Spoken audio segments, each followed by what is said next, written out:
now that Elkins is gone, where are you meeting? PLC.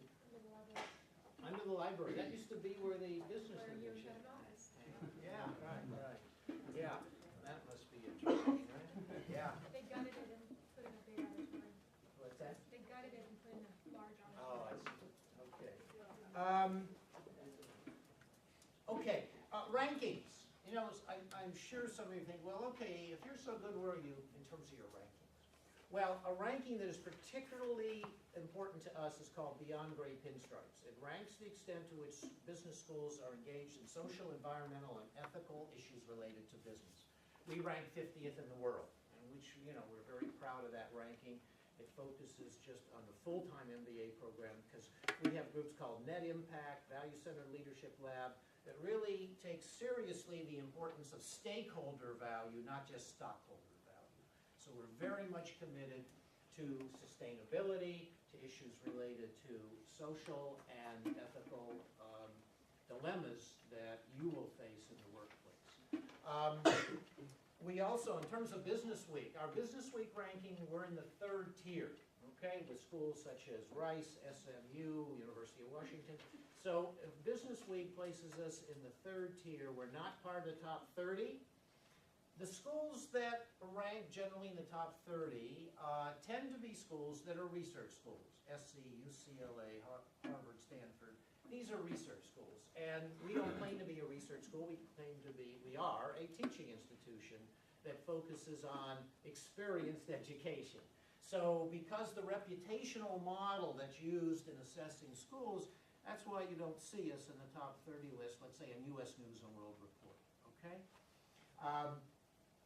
So I think the rankings that are important to us, we do well with, and those that we, again, are not scored as highly as our research institutions that engage in research, we still are acknowledged, okay?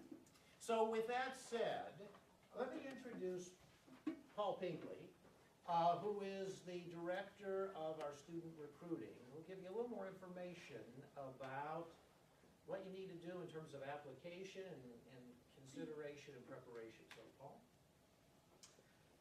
I told Jimmy when they were leaving going to class that he was now my best friend. I'll put Caleb on that list too. He's my well, Jimmy's not here. You're my best friend. Because the one thing that I hope that you take away from this as far as recruiting is concerned is start early.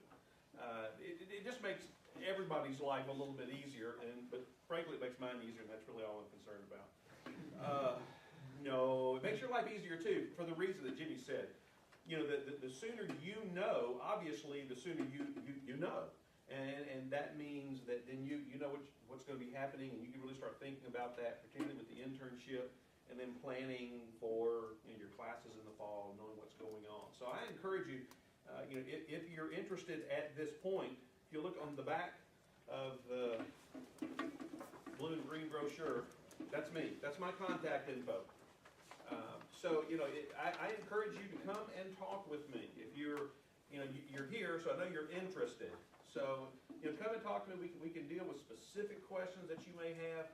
Definitely want to get you in. We can do this at the same time. Kind of you question me, and we can take care of an interview, because we definitely are going to need an interview in the process. So, my contact info is there. Email me, call me. My office is in this building, so you can just come up and we can schedule some time that works with our schedule so that we can get together and chat a little bit. That's really an important part of it. Usually, when I'm talking with prospective students, I always tell them the essay is sort of the skeleton. Your application rather is the skeleton. The essay, you start to kind of flesh it out. And it's the interview that puts the face on. It really completes the process. And so we want to have the whole process. We want to be able to see you as a complete person. And that interview is going to be very important. I would say if you're interested right now, then you need to go online onto our website, which is here at the bottom on the back. Go to the website. The application is online, but it's not an online application, if you understand what I mean. It's a PDF that you can download, fill out, either scan and send it in to me, or bring it up here. But go ahead and get your application in. That lets us know, yes, you are interested. That kind of puts you in a different category, because now we know, okay, this person really is interested. We want to make sure that we've got all the information coming to you, that we're doing everything we can to let you know about events that are going on up here, because we want you to start coming up, being involved in the program here.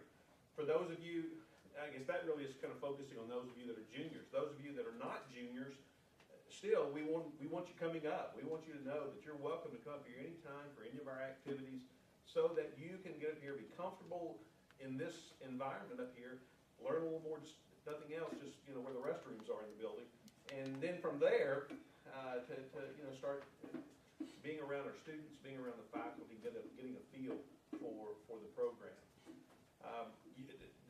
The GMAT is usually the thing that takes some time. In the application process, you have to fill out the application, but that's not a big deal. The essays take a little bit of time. Obviously, you've got 3 essays that you'll be doing, but the GMAT takes some time. You want to do some prep, and then you have to schedule it. You have to take it, because we know you are busy. Your CBER professors have ridiculous expectations, and they're pressuring you to study and go to class and all those things. We give you a later deadline to submit your application to everyone else. You have until June the 1st, but don't wait till then. If you can at all, try to do it sooner, because as Jimmy said, if you wait till June the 1st to get your application in, then it's reviewed, and it's maybe middle of June before you get an answer. And now you've really gotten this fire lit under you. I've got to get an internship. Well, that's pretty late in the process. So one thing I would say is what he said at the beginning: start working on the internship regardless. It's going to be good for you whether you come into our program or not. But go ahead and start the process. Get the application in. Get everything in, and then if you can take the GMAT earlier, that's great. But if not, at least that's all that's waiting to drop in. We're not going to charge you an application fee. We figure you're one of us, and we're just not going to do that to family.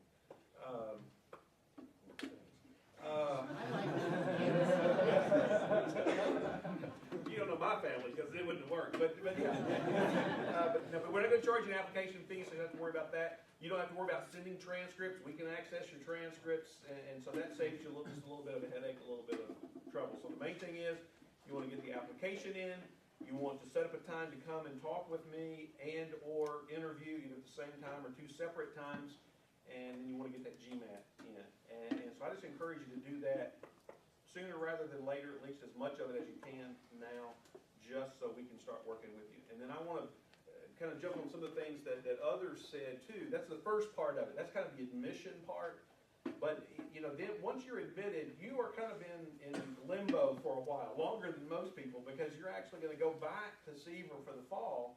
But I want to encourage you to, if at all possible, to be here for the orientation. You're not required to come, but really is helpful. I heard some of the students in the program. I was talking to some of them, and they got talking about not knowing about something that was going on. And somebody said, "Yeah, you knew about that." And he said, "Yeah, but I'd forgotten." And one of them said, "If you'd come to orientation in August, you would have known, you would have remembered that." So I would say, come be a part of orientation. Come and go through that process. During the fall, we want you up here, whether it's academic type events, whether it is social activities like Bethany was talking about, whatever it is, we want you to be a part of this, so that when you come in January, it's not just all totally new to you. So that you don't have to be, frightened and worried and concerned and scared what's going to be. You know people, and you already feel a part of things. So, I'm here to help you with any of that, through that process, through the admission process, and then that sort of moving in process that takes place until January of 2010. So, you've got my contact info. Please let me know if there's any way that I can help you. If there are questions, and maybe just simple, you just need to shoot me an email and ask questions. That's great, but know that you're welcome to come up and chat. I'm happy to meet with you, or any of the folks on my staff are happy to meet with you. And the info that I put out for you, number one, there's the Bigger the View book. It's got us a lot of information on the business school. Hopefully that will answer some questions. Most likely it'll create some questions. That's okay. The smaller brochure, just like this, it's just focused on this program. Again, a lot of good information there. But there's also an info card. I want to ask you, if you would, please fill out that info card for me. It does 2 things. Number one, it just helps us keep up with the folks that were here tonight.